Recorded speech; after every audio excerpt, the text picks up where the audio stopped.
Mr. President.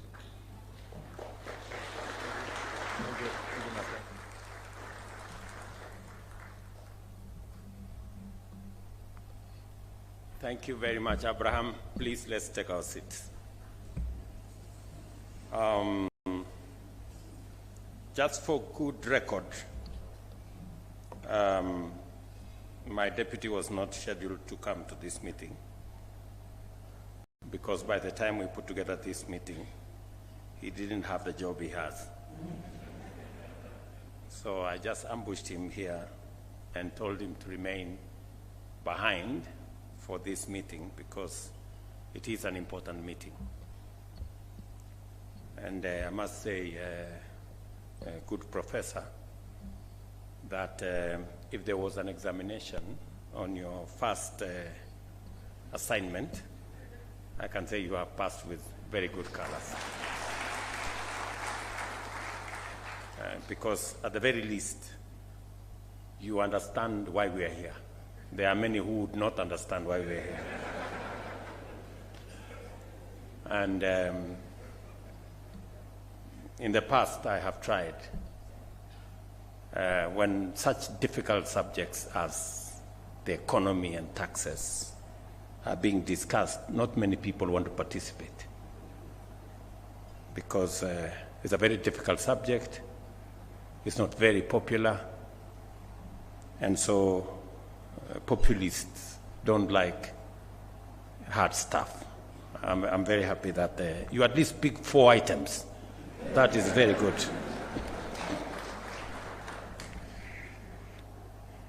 Distinguished taxpayers, ladies and gentlemen, we dedicate this day to honor you, the individuals and businesses whose contributions to our national revenue mobilization efforts have enabled us to finance the national budget. You have provided us with the necessary resources to ambitiously propel Kenya towards self-reliance and inclusive development. This event is therefore devoted to celebrating you for demonstrating in word and in deed 2 outstanding patriotic qualities: consistent hard work and the dutiful remittance of taxes as stipulated by law and expected of all good citizens, both as individuals and as corporates. Your patriotism is the foundation of our nation's economic resilience and progress because efficient revenue mobilization is essential to finance the delivery of public services, investing in infrastructure development, and providing resources required to safeguard peace, stability, and national unity. Kenya's socio-economic transformation is overdue by decades because we delayed too long in enhancing domestic revenue mobilization to the level needed to ensure sustainability and economic takeoff. As a result, we lack the resources needed for development to secure Kenya's economic independence. We are a proudly democratic, free, and independent country. Independence confers on us the authority to decide our destiny. But that authority for us to decide our destiny comes with responsibility. And that responsibility is the responsibility that each and every one of us must carry on our shoulders to make sure that we contribute in every way possible to making Kenya free, democratic, and independent. And of course, the responsibility that comes with it also brings accountability, that all of us must ultimately account for our actions.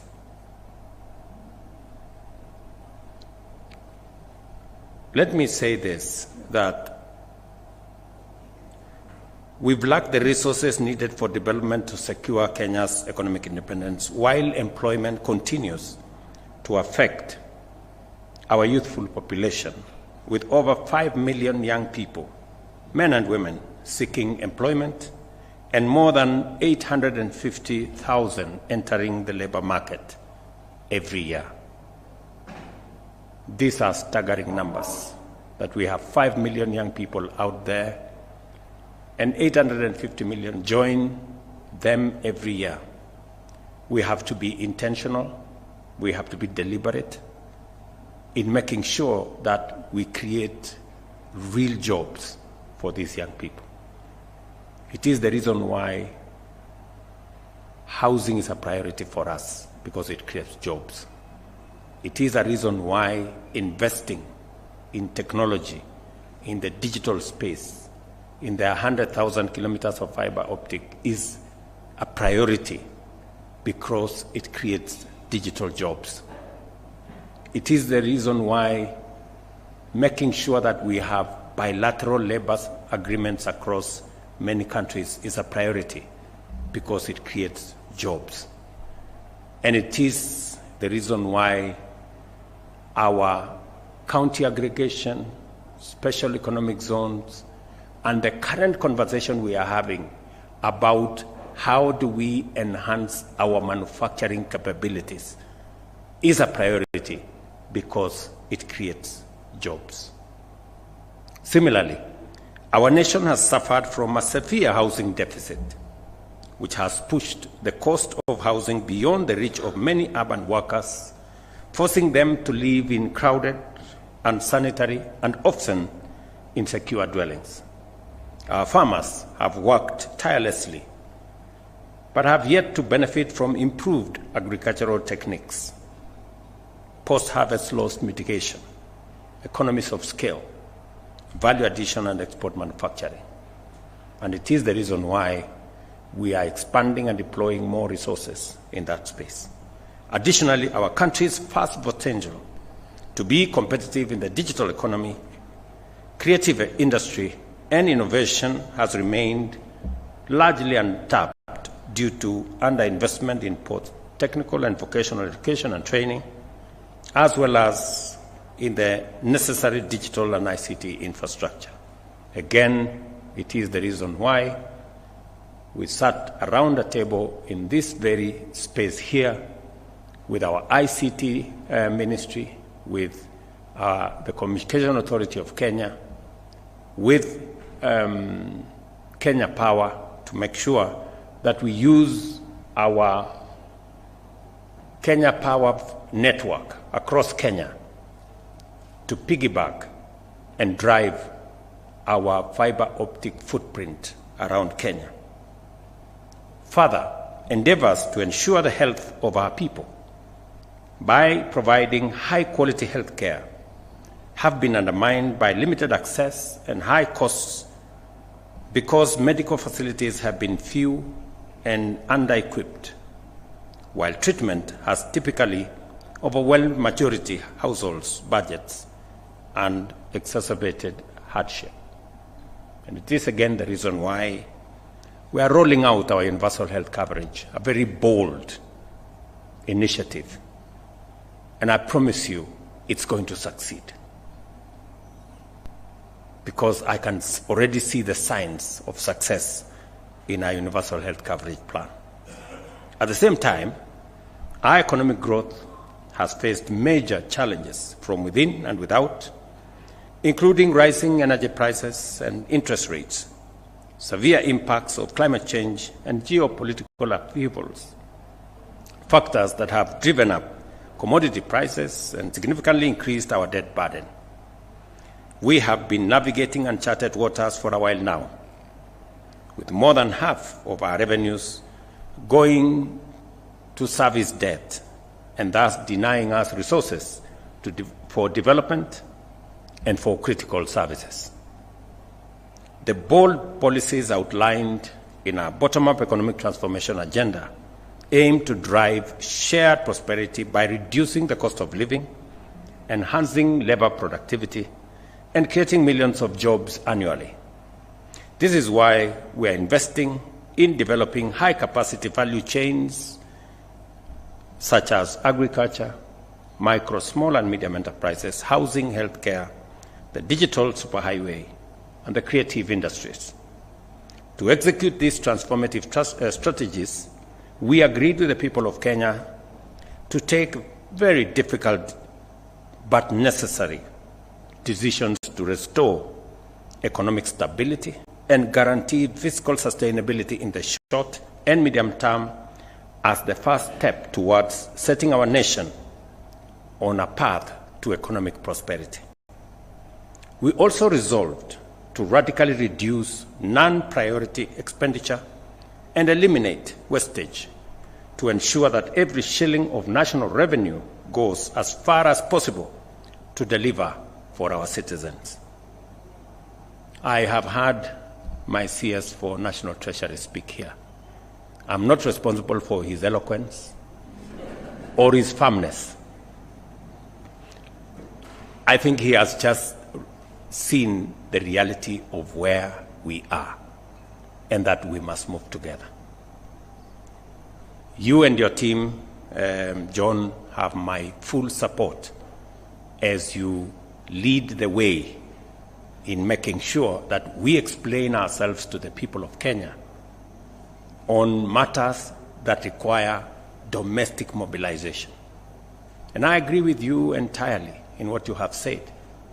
We need to begin to think about your accrual accounting is spot on. Your zero budgeting is spot on. We need to begin to explain why any department, any ministry requires every shilling. If you required it last year, you still must come back and explain to us why you require it this year, so that we can make sure that we are doing the right thing. And the third thing that you have said that is spot on is the issue of tax expenditure. We must have a honest conversation as Kenyans. If we are spending 400 billion shillings every year on tax refunds, and in some cases, that have been brought to our attention, as it was done with our universal health program, you know very well that in some instances, like in some hospital here in Kino, they were doing more surgeries than Kenyatta National Hospital. Some Saint Something Hospital on the third floor of some building in Kino. It is not possible. It is the same thing. We now have people who claim tax refunds because they run bakeries. Because bread is a very important thing to Kenya. Bread is very sensitive.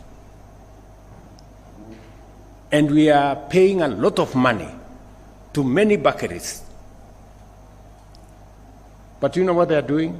They have more accountants in those bakeries than people who bake any bread.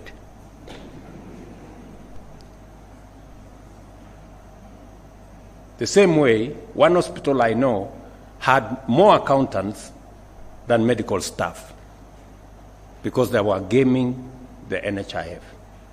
This, ladies and gentlemen, we must have a candid conversation and stop it. John, you have my support as you go after those people who game the system. We must stop them. And finally, we must also make sure that government does not pay more money for services or goods than we should. And it is the reason why the e-procurement that you have talked about here, it's been on the cards for far too long. This is the time to implement e-procurement. We must be transparent. It must be open. How much is government paying for this service or that product? And how does it compare with prices in the market? There is absolutely no reason why government should be paying 10, 20, 50% more than the actual prices in the market. The way to make it transparent is to put it on a digital platform so that Kenyans know who supplied what, at what price, who was awarded, and we get the benefit of making sure.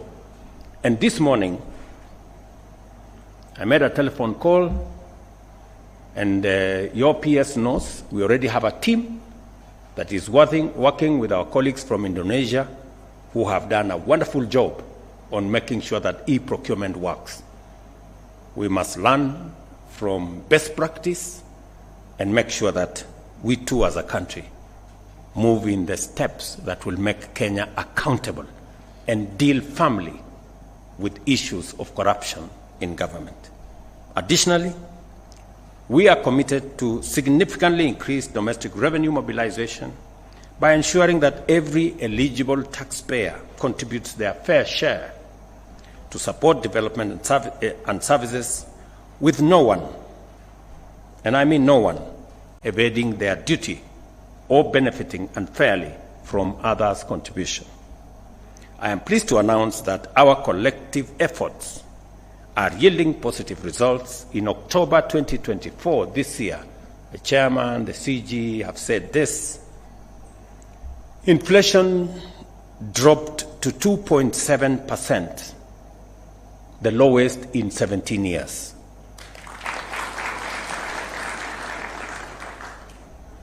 This stability resulted from favorable weather, consistent fuel prices, and deliberate fiscal measures to support our food production efforts.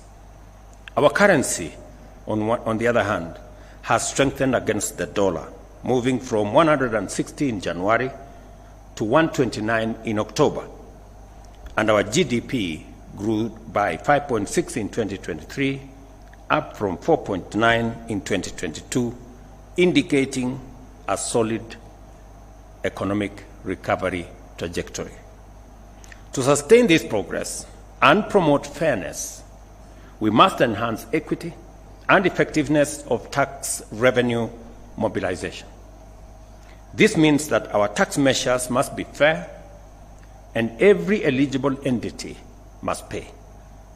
It also means that the partnership between government and taxpayers must be based on a dynamic reciprocity, with the government using effective policies and efficient public investment to enable taxpayers to thrive, create jobs, and create wealth and make money. As can be noted in this year's theme, trade is vital, that requires robust facilitation to grow our economy. For a while now, we have been making significant progress in improving the ease of doing business, enhancing Kenya's appeal to local and foreign investors, streamlining the regulatory environment, and empowering businesses.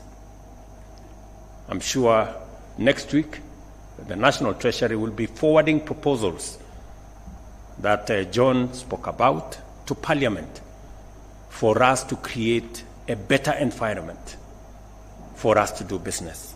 Proposals such as tax amnesty that provides a win-win outcome both for taxpayers and also the Kenya Revenue Authority, and many other proposals that is good for business.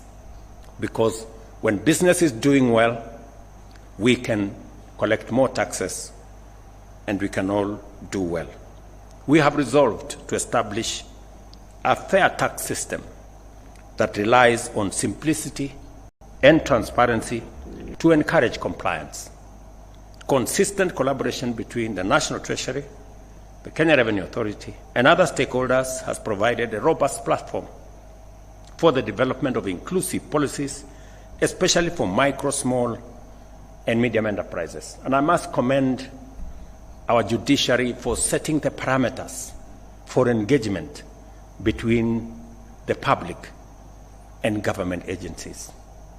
That public participation now has parameters that are clear, that are understandable, that makes it possible for government to consult with citizens, but also give institutions like the National Assembly, the Senate, and other institutions the leverage to exercise their mandate as is provided for in our Constitution, without necessarily impeding the rollout and the execution of government programs.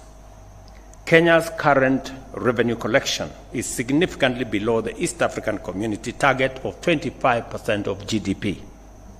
Our aim is to raise revenue from our current 14% to 22% of GDP within the next decade, and to promote compliance from the current 70% to 90% by 2026-2027, expanding the tax base by addressing hard-to-tax sectors such as the informal economy and digital business will require collaboration, innovation, digitization, technology, and determination. Technology is critical to all modern transactions, as we all know. Automated systems, including electronic data interchange and streamlined customs processes, can significantly reduce costs, improve efficiency, and enhance transparency. There is, we all know, some measure of resistance on matters of technology and digitization. I must congratulate the KRA staff that they have finally come round and agreed that let's go technology. Congratulations. I am not saying you had refused. I'm saying it was slow. But I'm finally informed, and now there is clarity, and there is harmony, and there is concurrence, and we have all agreed that that is the way we are going. And we are mobilizing both local and foreign technology providers. We've built a big consortium of technology providers to assist our Kenya Revenue Authority in making sure that we create a seamless ecosystem that will make sure that whatever is due to KRA is paid without anybody, any member of either KRA or any member of government taking advantage of the situation.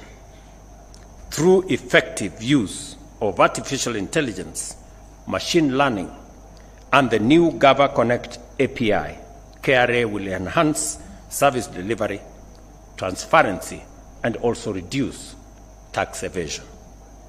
I am proud to note that a tax-based expansion strategy enabled the government to generate an extra 24.6 billion in the year 2023-2024 and added 1.2 million new taxpayers to the national revenue base.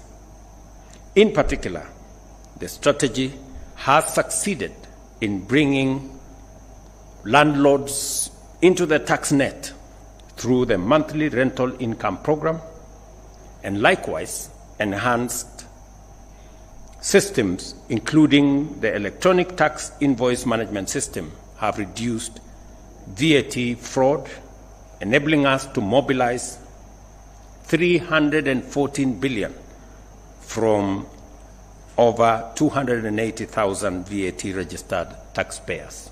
We are making real progress, and I'm very happy with the progress. I got a report from the KRA team last week on the interventions we have put in place. We've just started, and I'm very confident that shortly we will get all systems go, and we will make significant progress, and we will reduce the number of outings my friend has to go to queue in certain places. I commend millions of patriotic Kenyans for performing their patriotic duty and filing 8 million tax returns by June 30th, 2024, surpassing the target by 26%. Tax compliance is not only a legal and civic duty, but also signifies our shared commitment to contribute towards national transformation. I'm very happy that even though many people call me names in terms of our adventure and our program to collect tax, more people are now realizing that that is the direction to go. I'm very happy. I would also like to recognize Dr. Lillian Nyawanda. Where is she? Let's clap for that.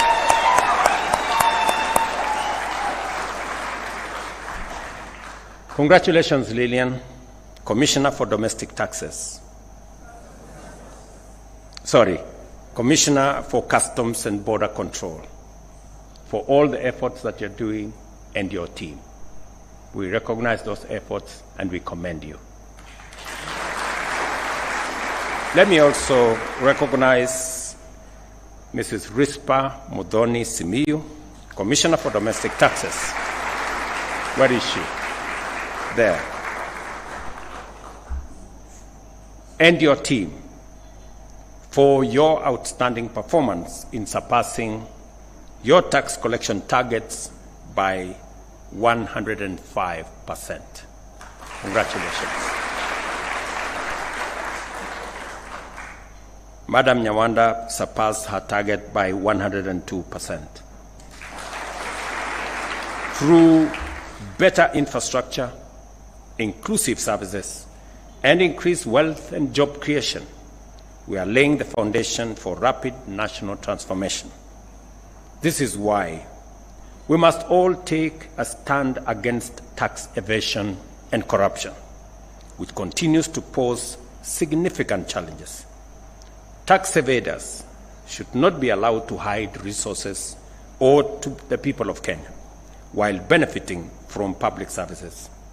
Similarly, those engaged in corruption should not enjoy benefits gained through the sabotage of public service delivery and the undermining of public infrastructure development through bloated bills and unnecessary and unjustified payments.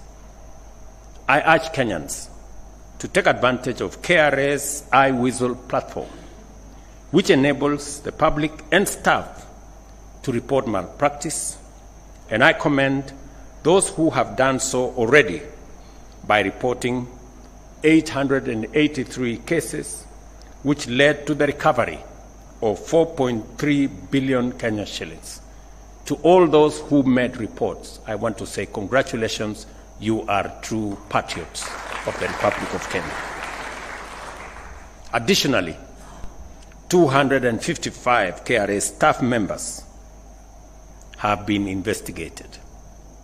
And I want to promise you that firm and decisive action will be taken against those who will be found to be culpable.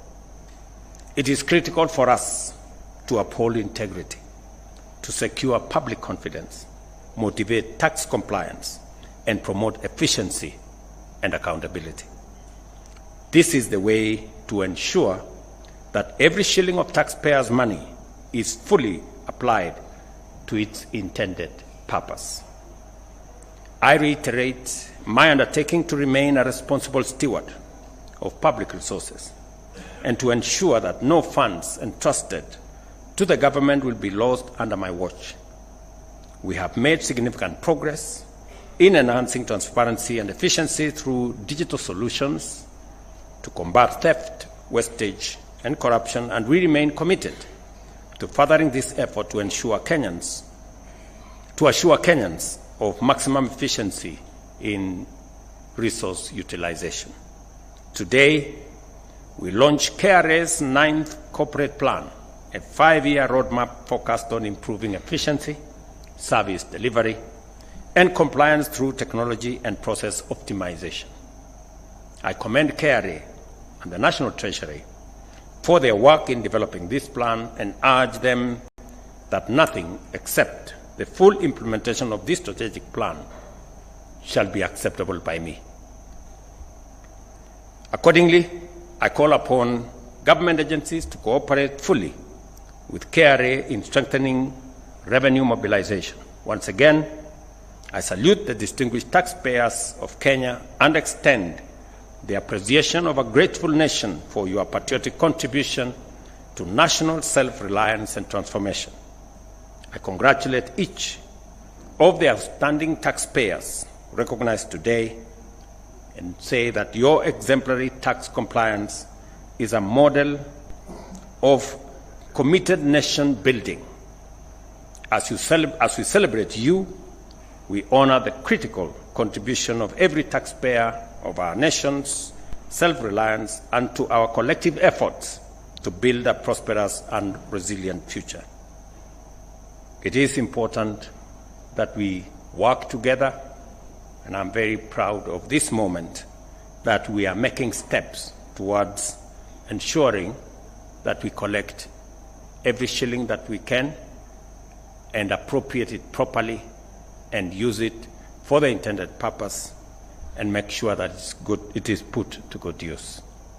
I'm informed that the discussions have already been done. From this month going forward, there will be adequate facilitation of the Kenya Revenue Authority so that they can do their job and do it well. The Kenya Revenue Authority, therefore, 9th corporate plan is now launched, and the Gava Connect API platform is also officially unveiled. Thank you very much. God bless you, and God bless our great country, Kenya. Asanteni sana. Another round of applause for His Excellency.